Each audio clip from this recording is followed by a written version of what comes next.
Así que no me quiero demorar más porque hoy tenemos con nosotros a JL Barbero. Muy buenas y bienvenido de nuevo esta vez a la charleta. ¿Qué tal? ¿Qué tal, chicos? Muy buenas y gracias por invitarme. Nada, para nosotros es un placer volver a tenerte por aquí. Y Jacobo 4X, ¡boom! También por aquí, con ese camisetón por detrás. Muy buenas noches. Oye, que dicen que qué bonita voz tiene Andrea, pero el que cantó la semana pasada no tiene bonita voz. ¿Verdad, Sí, pero es diferente, no es tan aterciopelada. Me gustó mucho esa intro, Jacobo. Bienvenido, JL, bienvenido, Jacobo. Y para el chat tengo que decir que hoy se han juntado los astros sin querer, porque me he dado cuenta justo cuando hemos entrado. JL es seguidor de Knicks, Jacobo también es seguidor de Knicks. Boye también lo es, lo que pasa es que no se ha dado cuenta. Sí, yo creo Aún que no sí. se ha dado cuenta. Yo con la desgracia del Málaga ya tengo bastante, ¿eh? No me metas más, por favor, ¿eh? Que, por cierto, esto si no lo sabéis, analizando, creo que han sido un total de 75.000 tweets desde que empezó la temporada NBA, tweets negativos como tal, en contenido NBA, el equipo que más sufre viendo, los aficionados que más sufren viendo a su equipo son los Heat, con un 34% de tweets negativos, seguidos de los Knicks. El resto ya pues no he visto, pero maravilloso documento. A ver, es algo muy aleatorio porque a saber qué tweets han analizado, pero... Pero te acostumbras, uno se acostumbra de todas maneras. Sí, yo no sufro.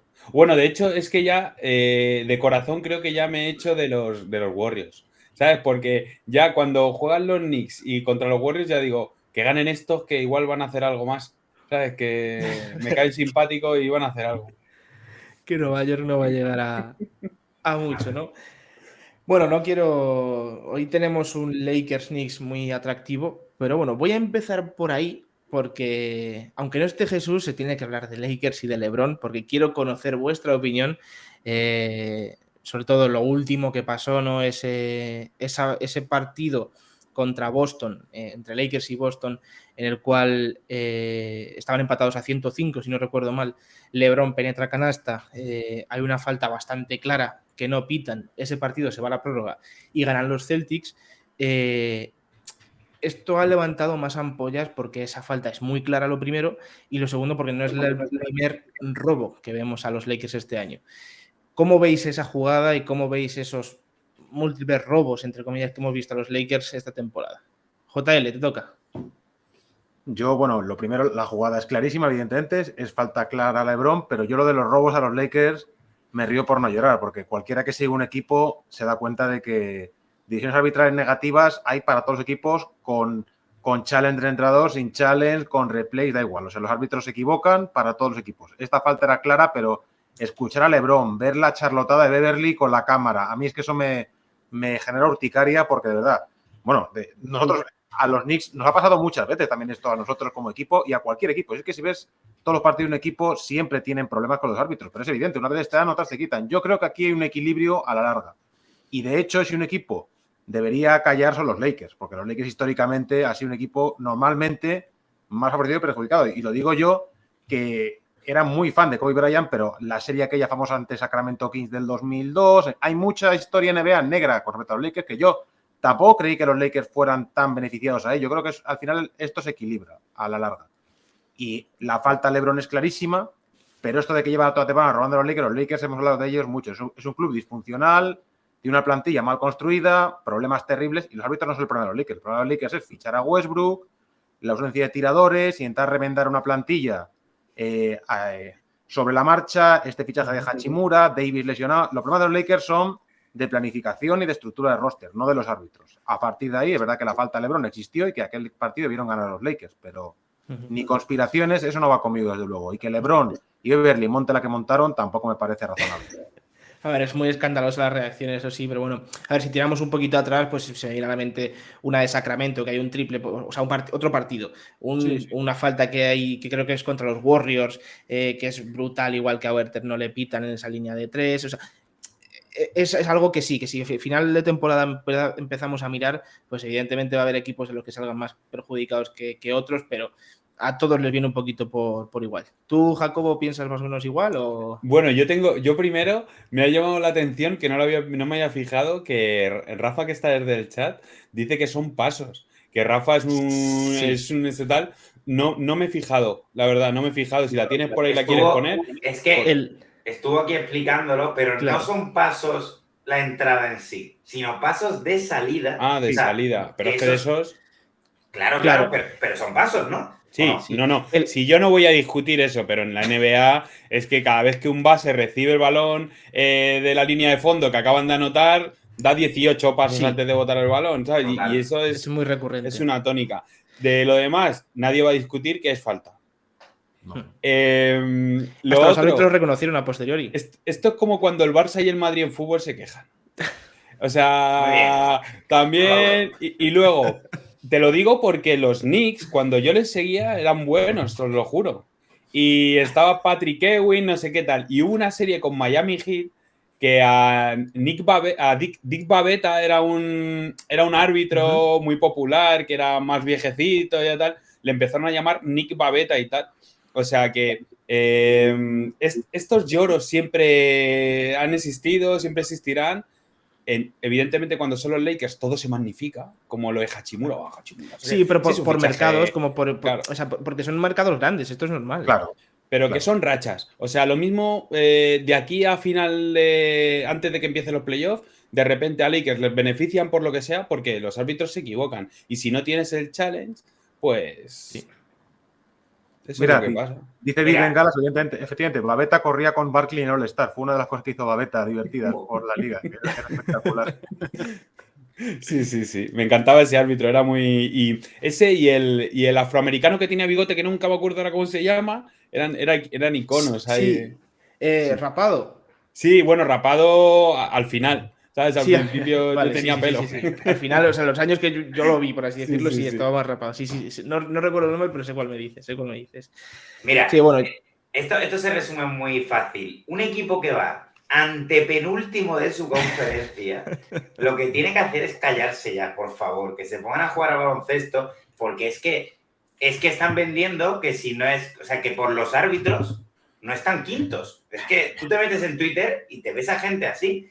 Y ahora sacan el fallo contra... Que sí, que hay varios fallos. Y yo no digo que no, que ha habido 3-4 partidos ahora y por eso cuando es uno, otro, a los 2 partidos, la falta es verdad que es clarísima. Si eso es imposible negarlo. Pero, tío, es que lo de Jacobo que ha dicho el Barça y el Madrid el otro día, cuando estaba yo escuchando, estaba todo el rato pensando en lo mismo. Tengo colegas que son del Barça y colegas que son del Madrid y están todo el día discutiendo con los árbitros. Y digo, tío, pero si sois los dos los beneficiados, ¿qué estáis hablando? Pues esto, yo creo que es un poco lo mismo. Y yo creo que se ha magnificado tanto porque es LeBron, no porque sea Lakers, que también, sino porque es LeBron haciendo una entrada canasta, quedando un segundo, y también por la que lían después. Que LeBron... Hombre, eso si lo hace otro jugador, es técnica. Eso clarísimo. Pero si este año están pitando técnica por botar el balón, o sea... a Draymond Green le echan. Con las técnicas no creéis que hay un problema, que... No hay un criterio con las técnicas. Claro. Hay jugadores, bueno, siempre lo ha habido, pero cada vez es más flagrante. Jugadores como Draymond Green pueden decir lo que les dé la gana a los árbitros y otros se dirigen a ellos. ¿Por qué? O sea, ¿por qué no es igualitario esto? Total. Beverly igual. Para echar a Beverly tienen que señalarle una cámara a un árbitro, si no, no le van a echar nunca. Hay jugadores que han hecho de su carrera y de su fama la intensidad, el ser vocales, y eso les permite decir lo que quieran, y un jugador normal y corriente, en cuanto se dirige al árbitro, le echan. Doncic habla con los árbitros constantemente. Hay un montón de jugadores que tienen una facilidad de los árbitros para hablar con ellos terrible y otros no. Esto también habría que es estatus, ¿no? Habría que verlo. Porque ya a Doncic el primer año en la liga le llovía porque el Doncic es un vinagre. Yo siempre lo digo, ese tío no es feliz y es súper joven, guapete, multimillonario y ese tío no se le ve feliz en la cancha, está siempre ahí de cicuta y siempre, no sé cuántas técnicas tuvo de rookie, pero yo tenía la sensación de decir, joder, están siempre, es verdad que siempre protesta, pero cuando es un poquito ya es eso. Bueno... Si visteis ayer el partido contra los Pistons, yo creo que Doncic tiene algo de Jordan en que se retroalimenta, porque tuvo bronca con un asistente, el asistente defensivo de los Pistons todo el partido. Anotaba y miraba al especialista defensivo de los Pistons y le vacilaba. O sea, yo creo que él también se centra en los partidos de esa manera, como lo hacían los grandes jugadores, metiéndose con la gente, con el trash talk. Busca un enemigo. Él es con los árbitros y con los entrenadores asistentes o jugadores también. Él así se motiva también. Yo creo que hay un poco de esto también, pero... Sí, a ver, yo creo que es eso, un poquito buscar que todos los árbitros tengan la vara de medir en la misma altura, ¿no? Creo que es lo que buscamos un poco, y diciendo eso es totalmente cierto que, bueno, jugadores a lo mejor que estás más acostumbrados a escuchar que te hablen, que te protesten y demás, pues bueno, necesitas un poco más de ellos, pero como diciendo, ¿Tatum? ¿Qué hace Tatum protestándome hoy? Pues venga, técnica. El rasero no es el mismo para todos. Y ahora que sacáis el tema de Luka, quería aprovechar a decir, pues eso, que lleva esta temporada ya 4 partidos en más de 50 puntos, y ayer sufrieron para ganar a un equipo como Detroit. O sea, ¿realmente van a necesitar los Mavs siempre esté Luka para ganar? Sí, por calidad de plantilla, sí. Los Mavs no meten tiros liberados. Doncic genera un montón de tiros liberados todos los partidos y los ves fallar constantemente. Yo, por lo menos, los partidos que he visto de Dallas este año, claro, la gente se queja del Doncic sistema, pero ¿dónde van a ir los Mavericks si no haces esto Doncic con la plantilla que tienen? En mi opinión, salvo Christian Wood, que es un pelín autosuficiente a nivel ofensivo, el resto viven de Doncic y ni siquiera así meten los tiros liberados. O sea, es un carrusel de triples fallados sin defensores cerca. O sea, los Mavs o viven y mueren con Doncic, pero es que tienen que hacerlo con este roster. O cambian las cosas o Dinwiddie alguna vez también, pero poco más. Es que no tienen recursos ofensivos. Eso iba a decir, ha tenido un par de partidos cuando han estado de 35-36 puntos, pero no han conseguido ganar. Por lo tanto... Es que empezaron la temporada así, empezaron que los rivales preferían que Doncic no tuviese un porcentaje muy alto de 2 y lo que hacían es dejar a los liberados porque no metían ni una. O sea, Reggie Bullock con un 29, ninguno metía.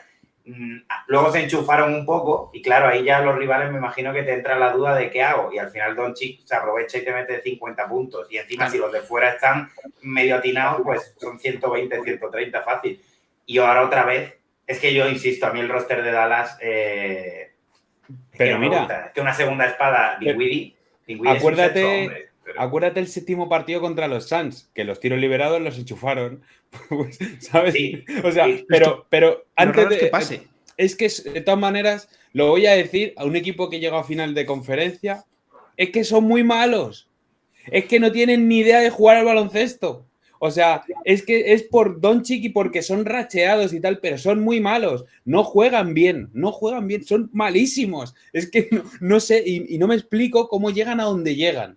¿Sabes? Porque me parece que tienen potra en determinados momentos. Y es que es así. O sea, es que me sale así porque es que yo veo a Dallas y digo, madre mía, qué banda. Es el eterno bucle del debate de decir, es que Doncic abusa mucho del balón, no abusa, no sé qué. Hay partidos que los hemos visto todos, que Doncic se dedica un poco más a repartir y no meten ni una. Entonces yo entiendo que él diga, bueno, pues nada, me meto yo 50 y el resto que haga lo que pueda un poco. Y así vamos a conseguir. Ahora, eso para ganar un anillo creo que no viene bien, porque luego te llegan los playoffs y claro, ahí ya Doncic es más complicado que te meta 50. En fin, tienes que intentar involucrar un poco a los demás. Pero yo, insisto, yo sigo viendo a Dean Hardaway, a Bertans, a Dwight Powell y digo, es que este equipo... No te va a dar, o sea, eso está que más bastante que comprobado. hacen, que tú ves la plantilla y dices, pero ¿cómo es posible? ¿Sabes? O sea, sí. Y ya, o sea, a ver, son jugadores de la NBA, son jugadores del primer nivel del mundo. Entonces, si les pillas arracheados a 2 o 3, y es verdad que este año es que no está Branson, tío. Y se ha notado muchísimo, porque Dinwiddie no tiene nada que ver con Branson. O sea, Branson, las carencias defensivas te la tapa un poco, Dinwiddie... Es que Dinwiddie no sé qué hace jugando ahí de escolta titular, yo te lo prometo. No, Dinwiddie está mejor en la segunda unidad. Claro, de sexto hombre jugando 28 o 30 minutos.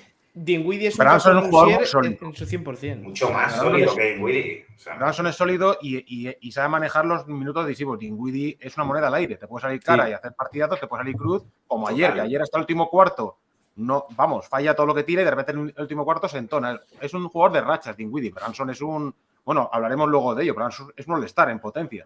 Y Dinwiddie ha tenido grandes temporadas en equipos mediocres como Brooklyn y demás, pero Dinwiddie es...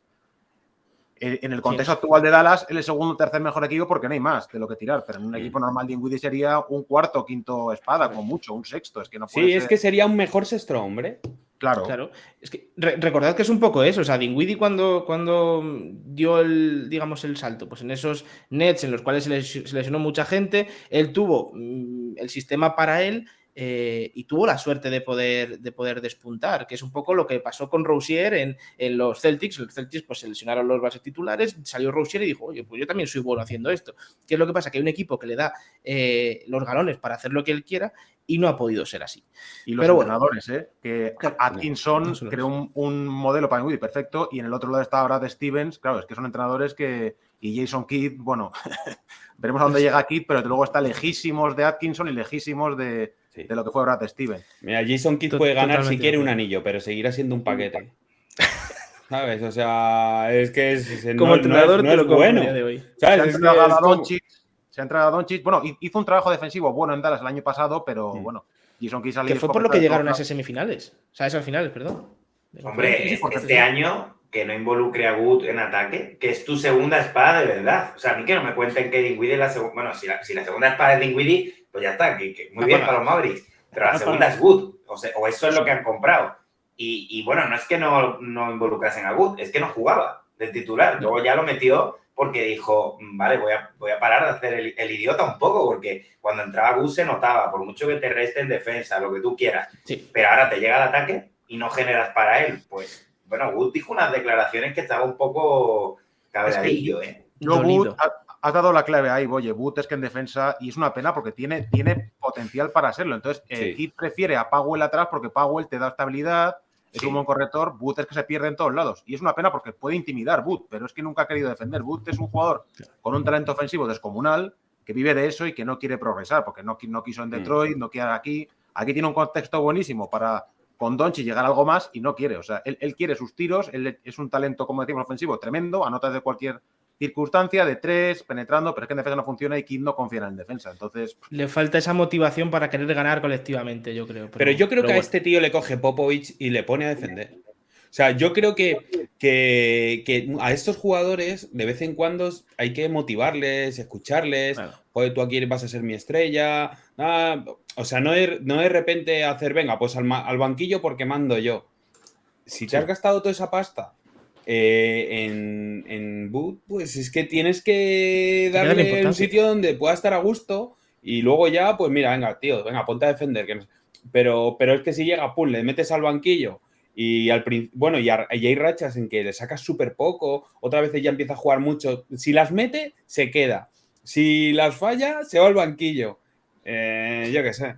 Pero lo realmente es que en defensa falla mucho, porque es que si juntas en el quinteto a Doncic, a Wood, a Hardaway Jr., que es otro tío que se pierde en cualquier momento, es que se queda solo Finney Smith en algunos quintetos defendiendo algo, y Bullock, Bullock defendía, este año está, pero bueno, se le puede conseguir un buen defensor, pero es que juntar a Doncic y a Wood en pista es que es una masacre, ¿eh? Los meten en un pick and roll a los dos y es que, bueno, ninguno de los dos sabe a lo que está asegurado, porque ninguno de los dos defiende nada, porque lo de Doncic evidentemente es un monstruo ofensivo y se le perdona todo, pero lo de Doncic en defensa ya habría que exigirle por lo menos algo, porque por cuerpo podría defender al poste bajo a jugadores, que ni ahí. Es una cosa de Gracias por... Alguien tenía que decir esto, porque las superestrellas, primeros espada, que ganan anillos y que son leyenda, defendían.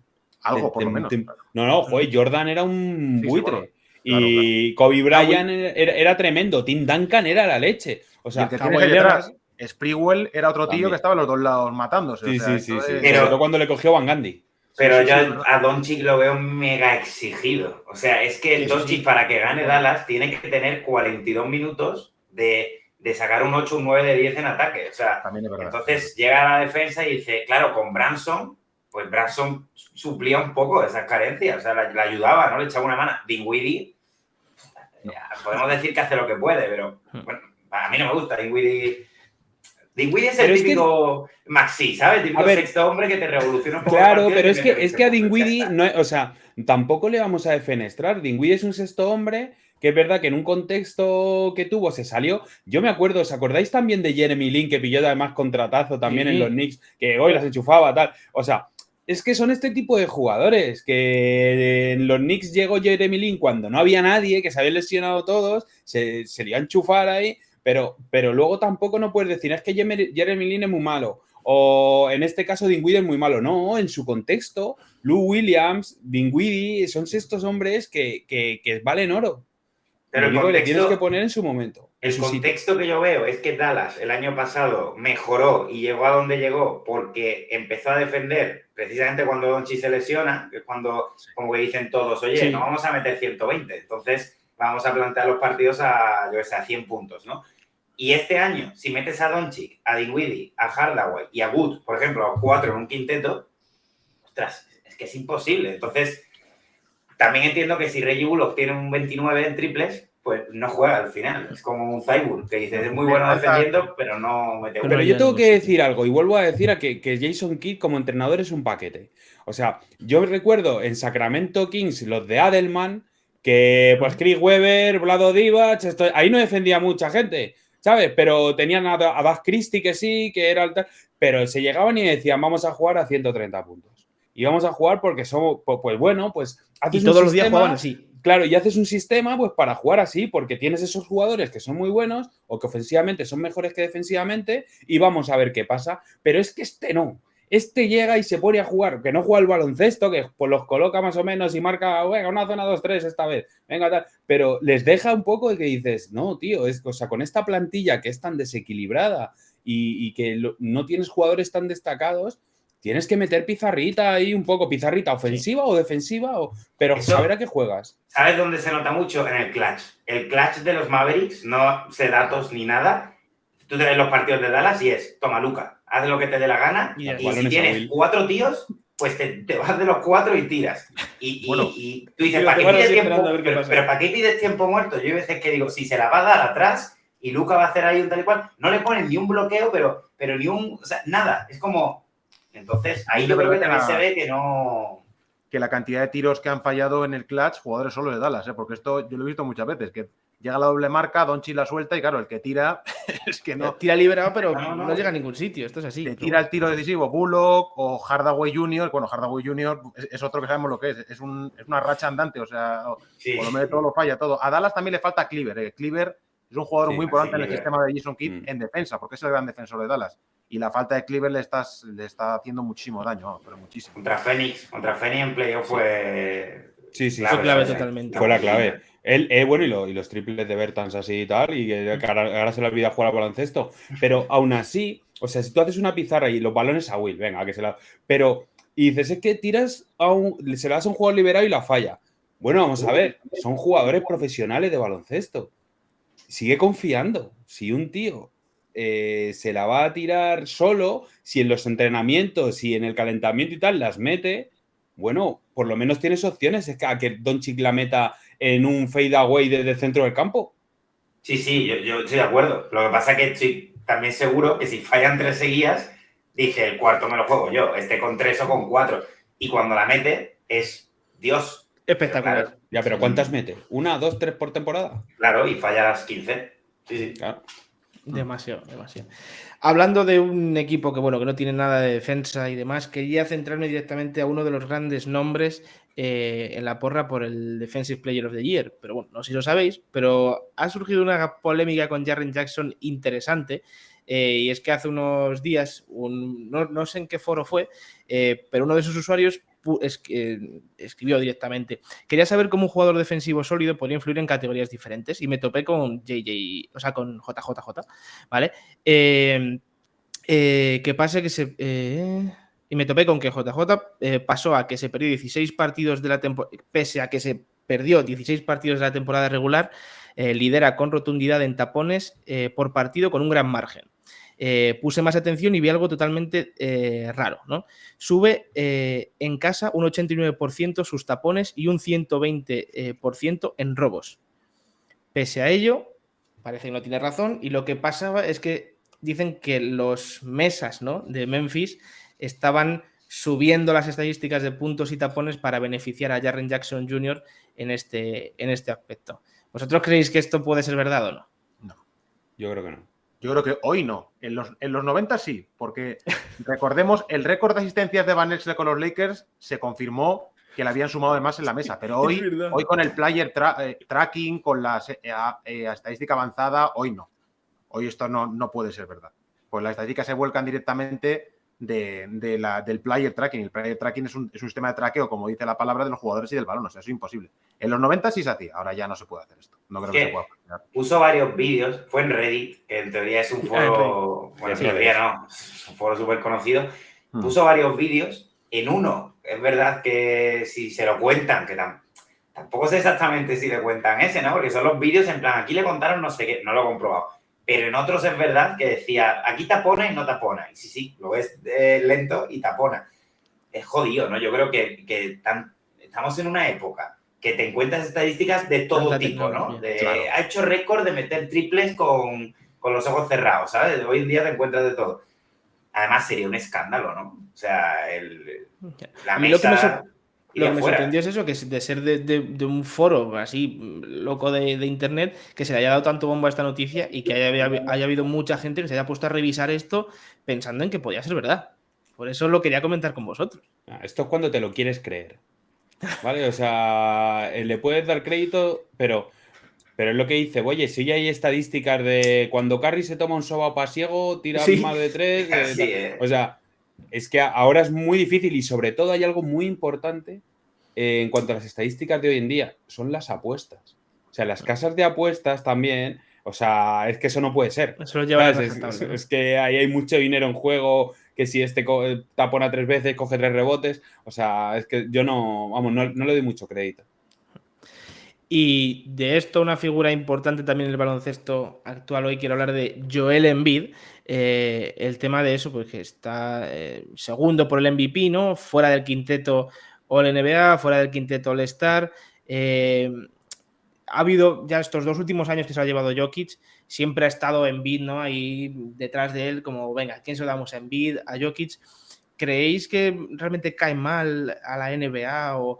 A ver, es que no lo quiero llamar como un tipo de persecución, pero parece como que a Joel Embiid se le está dejando de lado por Jokic. Yo me quiero mojar aquí directamente y es que, a ver, no es porque Embiid caiga mal o sea malo, sino porque Jokic es muy bueno. Es que Jokic es buenísimo. Embiid está construyendo esta narrativa para intentar ganar lo hizo ya el año pasado, si recordáis. El año pasado, en el último tercio de temporada, ya empezó a hablar que si es que él no tenía buena fama en la NBA, que es que tal, intentando influir a los votantes. Mira, lo podía haber ganado el año pasado y lo hablamos también aquí, Embiid, Jokic o Giannis, da igual. Estaban los 3 a décimas. Y recuerdo que el PER de Jokic el año pasado es el mejor de la historia de la NBA por encima del de Chamberlain. O sea, que Jokic no ganó el MVP el año pasado porque se lo regalaran o porque... No, lo ganó porque hizo una temporada histórica a nivel la mejor en PER de todos. O sea, Embiid hace una temporada fantástica, pero es que Jokic también le está haciendo y cuidado que va a estar esto como el año pasado.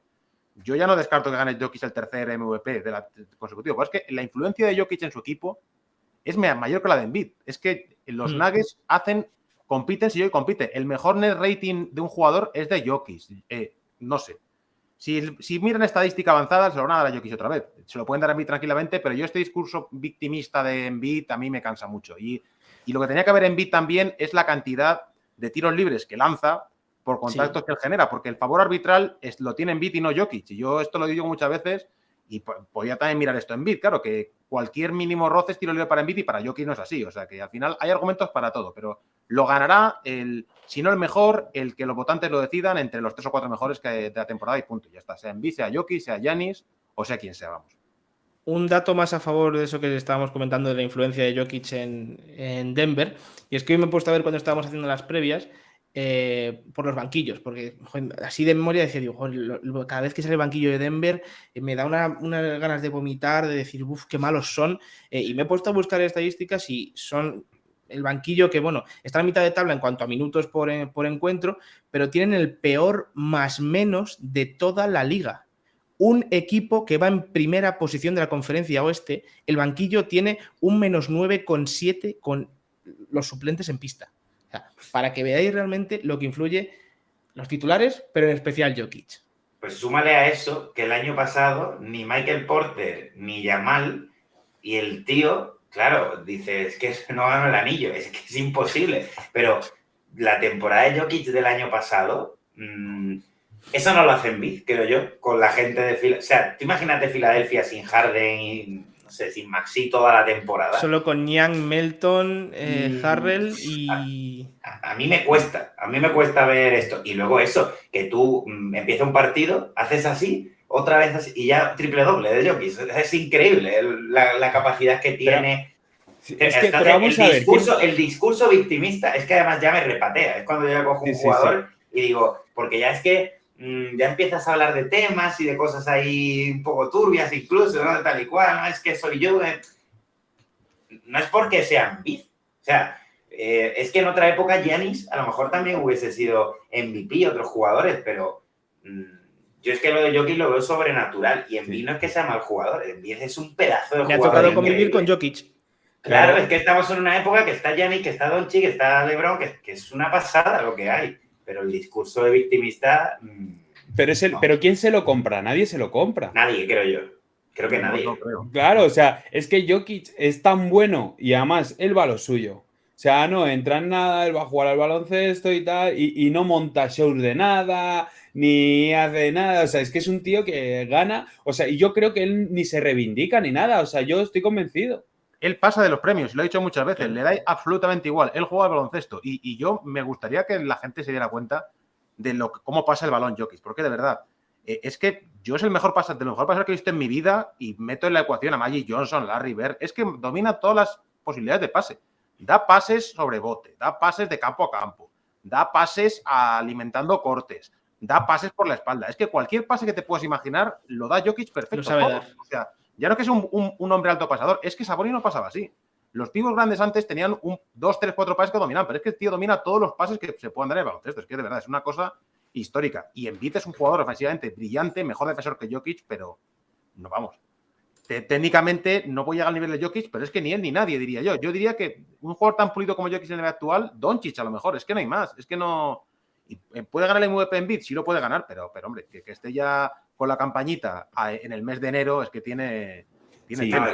Y para que gane Embiid tiene que anotar muchísimo. O sea, ya tiene que ser ya unos niveles de decir, bueno, vamos a dárselos a este tío, pero es que Jokic no necesita anotar mucho.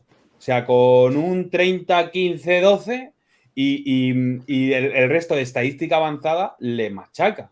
Y claro, no pasa nada. Es que, yo qué sé, es que yo creo que es un poco, otra vez, no quiero pensar en el fútbol, pero me recuerda cuando Cristiano decía, que soy el mejor del mundo. No, no lo eres, tío. Hay un tío que juega mejor que tú y tú eres buenísimo.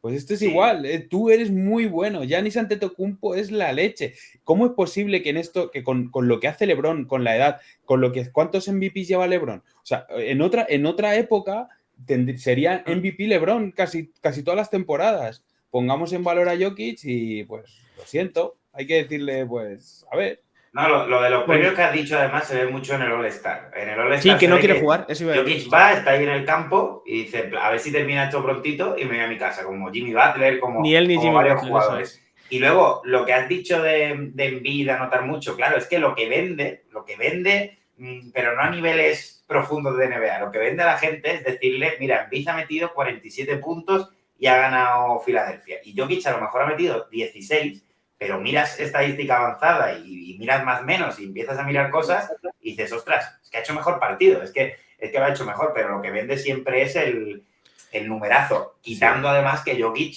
hay días que te hace 30 y 35 y 40 puntos. Claro, cuando quieras.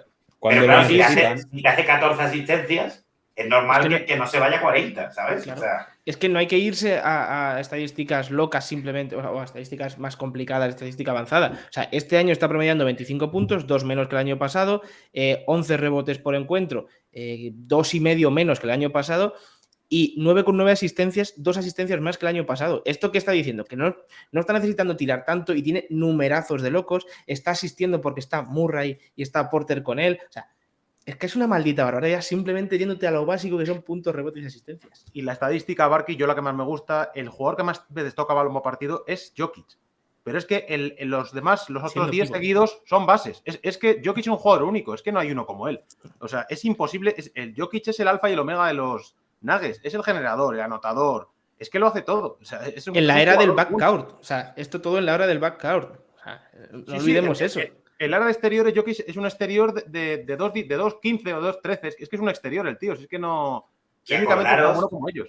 Acordaros que cuando empezó esta temporada y empezamos a hablar candidatos, MVP, tal y cual, Jokic no estaba en las quinielas. O sea, Sí. la gente, primero ya era el discurso de, mira, le han dado Nos 2, acostumbramos. no le dan 3. Luego vuelve Jamal, vuelve Michael Porter, los números van a ser así.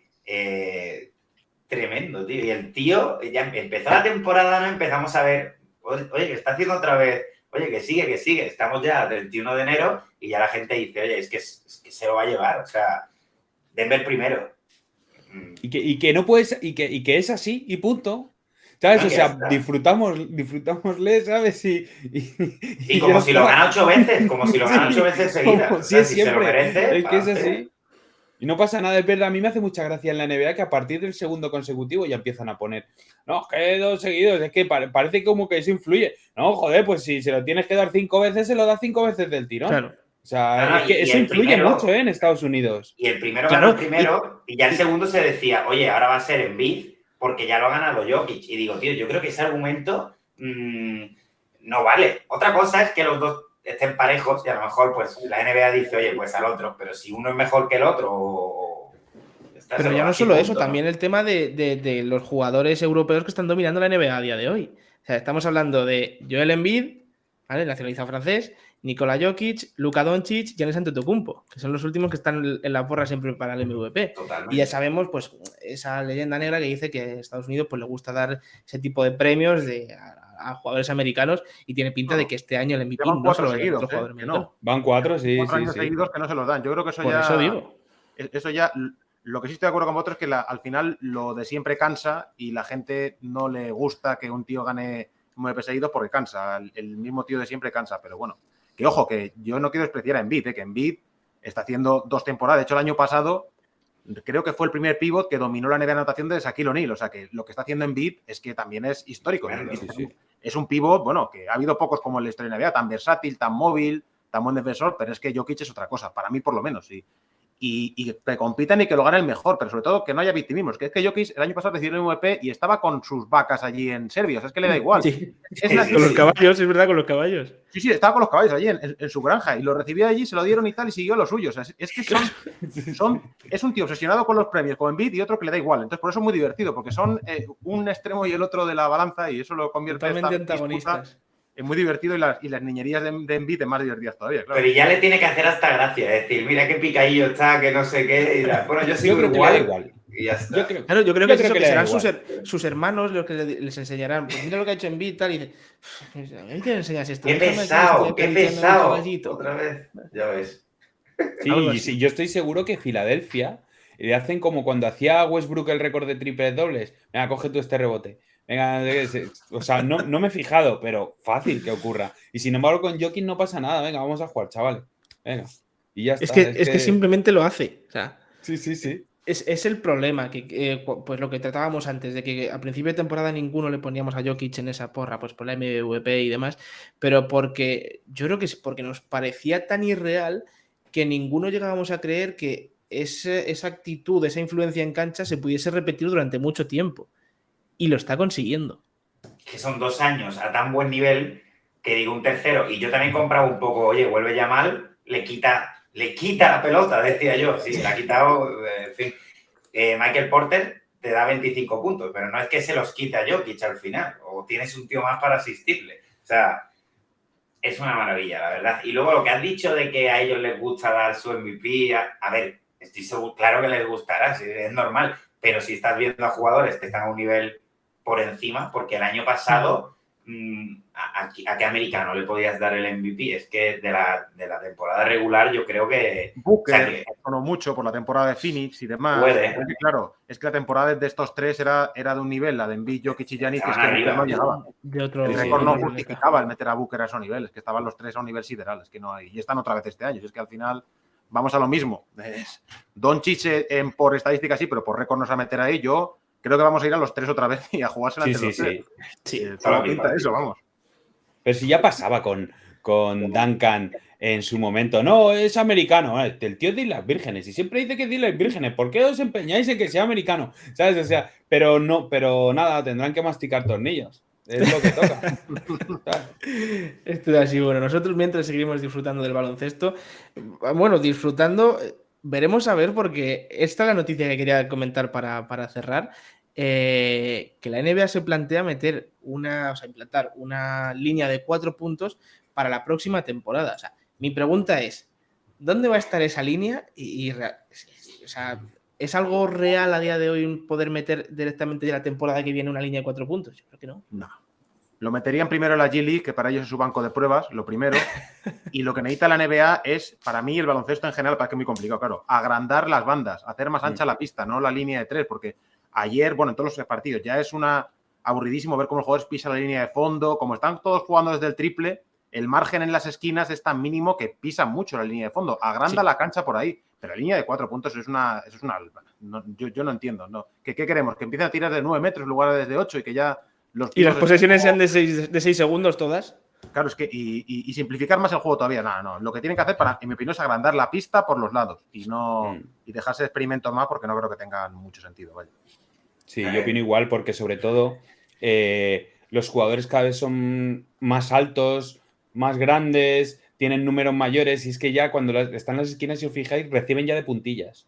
Eso Y sí, yo también estoy de acuerdo. Lo de la línea de 4, yo creo que es por hablar. O sea, a día de hoy, pero ahora mismo es por hablar y lo que han dicho, pues lo que ha dicho Barbero, que siempre lo hacen todo en la G-League o en una liga así de estas tal. Pero vamos, es que no le doy mucho espacio a esto. Yo lo peor es, yo sí le doy, ¿eh? O sea, yo sí le doy y ya se lleva tiempo hablando, o sea, se dejaba caer tal y cual, y ahora a lo mejor han dicho, mira, como está tirando Curry de su casa, trae Young de su casa, tal y cual, vamos a meter, o sea, es que no me extrañaría que se haya planteado. Ahora, a mí no me gusta esto nada, o sea, creo que si hay partidos que son tela de verde, estos que son correcalles que llegan, tiran, tiro, con 4 puntos... ¿Cuántos triples se va a tirar? Bueno, triples no, ¿cuántos cuádruples se va a tirar Trae Young? Pero si ya directamente con la línea de 3 hay muchísimos jugadores, volvemos al mismo. LaMelo Ball, Damian Lillard, Stephen Curry, todos estos como Trae Young que hemos comentado, todos ya están un paso o 2 pasos por la línea de 3 y vale lo mismo que un pasito adelante, por lo tanto, es que se iba a convertir en eso, lo que estamos diciendo, un bloqueo directo. Imaginaos un All-Star Game. El All-Star Game, que ya es tanto rato tirándose chuflas, imagínate con la línea de 4 puntos. Pues lo probarían en un All-Star, en este caso, o algo así, ¿no? ¿Te imaginas? No, bueno, a mí no me gusta porque luego mira, ¿qué va a ser? La de 5 puntos. El concurso de triples. Mira el concurso de triples. ¿Cuánto tiempo lleva el spot este de Mountain Dew que vale 3 puntos? Que es un poco más lejos. Pues, esto al final acaba llegando a... Pero no sé. El tema de lo que ha comentado JL me parece más acertado, pero también por la evolución del baloncesto. A día de hoy, cada jugador, pues su área de influencia es mucho más grande. Nos vamos 30 años atrás y un base y un escolta tenían sus posiciones por las cuales moverse. El pívot tenía su posición, alero a la pívot era y ya. O sea, estaban más marcadas las posiciones. Ahora, todos los jugadores, por ejemplo, si te vas a Toronto, todos hacen todo.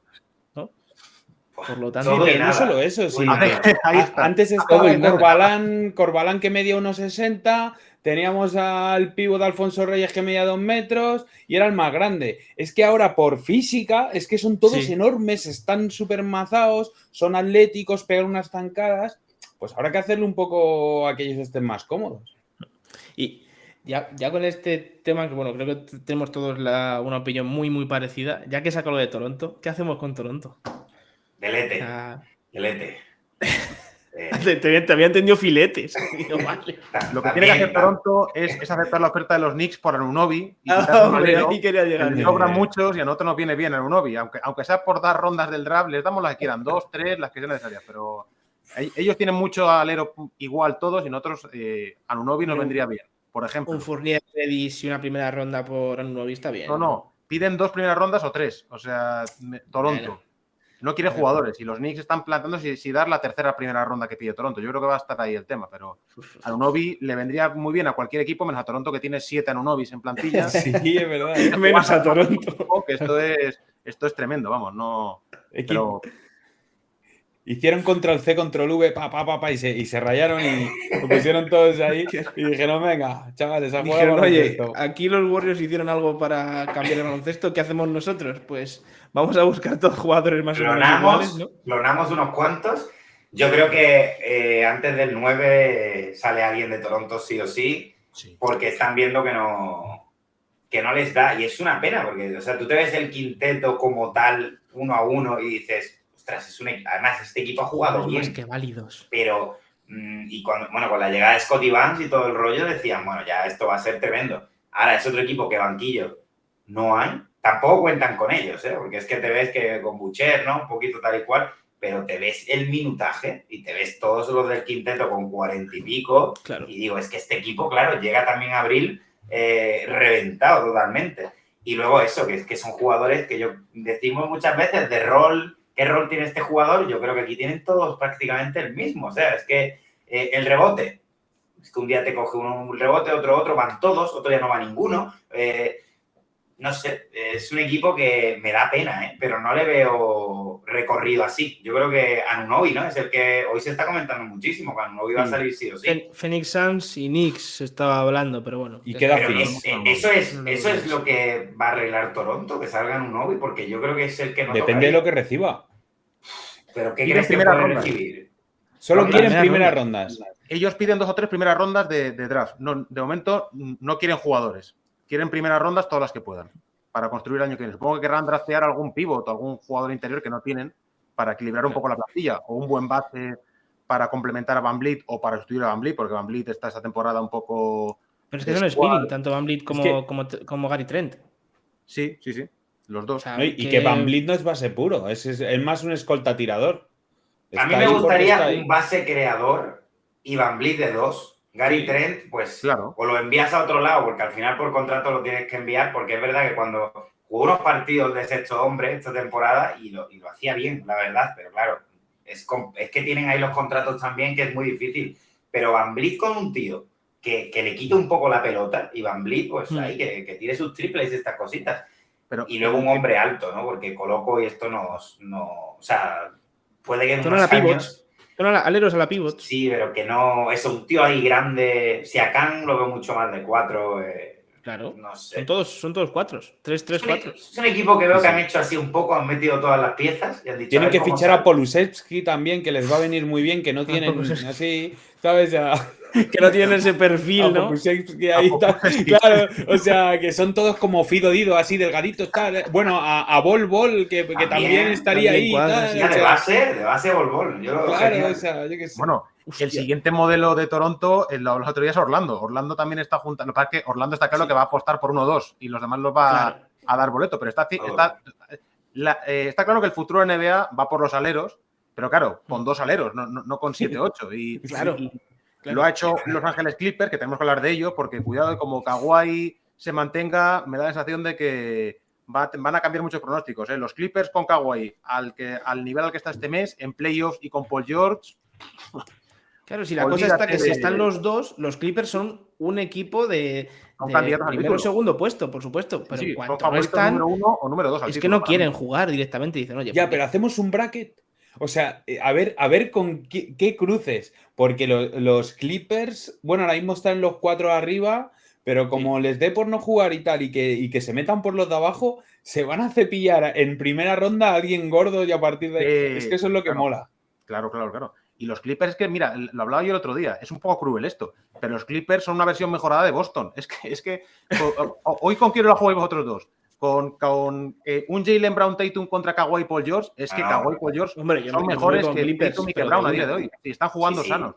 Sobre todo Kawhi. Totalmente. Kawhi es que domina una serie de playoffs y está a buen nivel. Entonces, claro, o sea, si tú ves highlights, la gente que no sepa mucho de NBA dirá, Jaylen Brown y Tatum, no veas tú cómo entran a canasta, que mates, y qué es ahí, cómo saltan y tal. Pero la realidad es que los otros es que son muy, muy, muy buenos y no tienen por qué hacer moderneces ni cosas de tal. Ellos ahí van anotando con martillos pilones. Kawhi no solo anota, sino que defiende y te muerde de una manera espectacular. Te puede hacer 20 puntos, pero esos 20 puntos son súper importantes porque antes del descanso has metido a tu equipo un partido. Ese tipo de cosas intangibles que dices, sí, es que son muy buenos. Y ahora mismo, si ellos juegan a tope, yo creo que los Warriors, estando muy lúcidos, son los únicos que pueden parar en el oeste. Y el equipo de los Clippers, que tienen de todo. Es que tienen de todo. Tienen a Zubac por dentro, una presencia interior. Tienen defensores, todos los que quieras. De hecho, han reintegrado ahora en la rotación a Covington, que Covington te da 10 minutos de defensa infernal. Tienen anotadores de banquillo. Tienen a John Wall por ahí para darte unos minutitos. Tienen a Reggie Jackson para darte unos minutitos. Es que tienen de todo. Pueden jugar con un small ball con Batum si se enfrentan a un Gobert. O sea, es que... es la plantilla más completa de la liga con un gran entrenador como Tyronn Lue y con esos dos monstruos. Es que si está, sobre todo Paul George también, pero si está Kawhi al nivel que tiene que estar, los Clippers, ojo con ellos, que... Si se mantienen sanos... Es una muy buena... Ojo, Tyronn Lue, que era suplente ahí cuando jugaba al baloncesto y tal, era un base suplente así y tal. Y Steve Nash y Jason Kidd, me cago en la leche, O sea, el mundo no... Tyronn Lue, ¿os acordáis? Sí, claro que me acuerdo. Al pobre Tyronn Lue, que lo utilizaban para ensayar la defensa de Iverson, los Lakers ahí en los entrenamientos. Y fíjate dónde ha llegado Tyronn Lue como entrenador. Ya ves, sí. Tal cual. Yo le recuerdo los Lakers, ¿no? Ahí con el 10, ahí con las trencitas. Así, las trenzas, sí. La imagen más recordada de Tyronn Lue es en el suelo y pasando a Allen Iverson por encima. O sea, sí. Esa es la imagen más recordada de él. Claro, o sea, y realmente es un poco curioso eso, ¿no? Como Nash y Kidd, habiendo sido bases muy, muy buenos, estamos viendo que no han sido buenos entrenadores. Y Tyronn Lue, habiendo sido un jugador mucho más, o sea, por debajo, pero mucho más por debajo de estos dos, como entrenador, a mí, por ejemplo, con Cleveland, yo no veía lo buen entrenador que podía ser ese tipo. Ya una vez en Clippers dije, hostia, que este tío... Sí, ninguno lo habíamos visto. Yo personalmente tampoco lo había visto en Cleveland. Digo, este es el colega de LeBron, ¿no? Lo que decían un poco, te dejas llevar también un poco por la prensa. Sí. Y tal. Pero, bueno, a ver, yo lo de Nash, aún así, lo he hecho así para la gracieta. Quiero verle en otro ecosistema, ¿vale? Quiero verle en otro sitio. Porque también de primera, ya cuando entró, que si Kevin Durant, que si... O sea, no era el sitio a lo mejor. O sea, prefiero mantenerla sin cuarentena. Jason Kidd no. Para mí es muy malo. Veremos a ver. Y ya voy a despedir esto simplemente con una corazonada que tengáis. Quiero que me digáis un jugador que pensáis que va a salir antes del último día de traspasos y a qué equipo va a ir. Por ejemplo, yo creo que Miles Turner va a acabar en Miami Heat, por ejemplo. ¿Alguna corazonada que tengáis? Va, JL, mójate. Pues... Así alguno rápido. Bueno, Anunoby es fácil. Yo creo que va a acabar en Phoenix, no Nueva York por desgracia, pero... No sé. Vale, o sea, te mojas con Anunoby en Phoenix. En Phoenix, sí. Venga, me gusta. ¿Tú, Jacobo? ¿Algún jugador que crees Yo creo salir? que, o sea, por una tontería, ¿sabes? Pero decir, igual Hardaway termina en los Knicks porque los Knicks es un cementerio de despropósitos. ¿Sabes? Otra vez, o sea... Sería eso la es lo que no tercera quiero, vez, pero... Sería la tercera vez, eso te iba a decir. Sería la tercera vez, sería una tortura china ya. Que no contentos con draftearlo, porque creo que lo drafteamos, ¿no? O sea, creo que lo drafteamos nosotros. Lo drafteamos, luego lo fichamos con un contratazo le dimos un contratazo. Y luego ya, claro, sería la tercera. Es que no aprende Nueva York. ¿Y tú, Oye, algún fichaje que quieras ver? Ese estaría gracioso, la verdad, por verlo. Yo creo... A ver, esto no va a pasar, pero me encanta. Es que hoy lo he leído. Anunoby en Memphis sería tremendo. Porque creo que es un jugador que les viene... Dillon Brooks a Canadá. Hombre, Dillon Brooks y toda la familia, si quieren. O sea, y tienes ahí rondas, creo. O sea, pueden dar cositas y Anunoby, meterlo ahí de titular en Memphis. Ojo, cuidado, ¿eh? Un Moran Bain, Anunoby, Jaren Jackson Adams suena bonito. Imagínate una primera ronda de playoff Clippers Memphis con eso. Sí, a cara perro, sería la leche. El padre de Jamoran ahí. Lo loco, ¿no? Sería maravilloso. Bien, me quedo con lo que me habéis contado. Y mójate tú, aquí. Claro. Yo. Si me tuviese que dar con alguien. Siakam a Boston. Va. Siakam a Boston. Pero ese, ojo. Ese sería la leche también, ¿eh? Ese sería la leche. ¿Pero por quién? Me la juego. Brown o ya lo buscaría. A ver, consiguieron a Brogdon por una lata de aceitunas, así que eso ya se lo dejo a Brad Stevens. Jodido, lo veo jodido. Eso ya se lo dejo ahora de Steven. Estaría guapo. Bueno, con estas pedradas de última hora, agradezco a Jacobo y a JL que se hayan pasado. Bueno, y a Boye también, tertuliano hoy. Que se hayan pasado con nosotros. Gracias por estar por aquí. Así que nos vemos a la próxima. Gracias.